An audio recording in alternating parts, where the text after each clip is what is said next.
Pejim-baovao afantanteraka kosa indray no ndeha hidirantsika ary anoizatsika ny fotoana ny vaovaontsika amin'izao alina izao. Ny fandirana nanomboka tamin'ny taona 2014 ny pavion laharana B039 ao amin'ny tsena Nanosebe. Amin'izao fotoana izao dia mitaky ny fanokafana izany ny mpivarotra teo amin'ity tsena ity.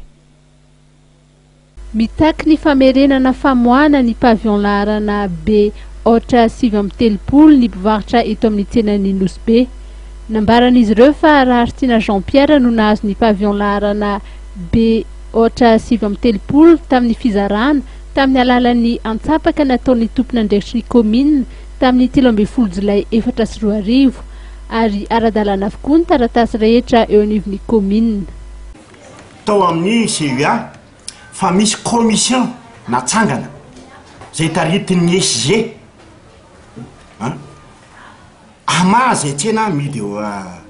tsena Nanosebe atafito ty B39 ty de na eny feo zay mikasika nefa ny B39 ndesahana de tsy nijeren'ny SG akory le dossier tsy ny dossier rehetra eo ampelantanany dia eo izy rehefa varatra tao dia noho zany Raharitiana Jean-Pierre noho zany aleo indray Rantamalala Robertine no mivaratra eo fa jereo dinino raha tianao ampanatsoa zahay de asehonay ny marina mikasika ny tseny io fa raha ianao navatrany areto zay le teny fa raha sanaty ka misokatra io tseny io ka hoe Rantamalala Robertine no amenao fahefana haka ny tseny io de ho aviko izay mivarotra eo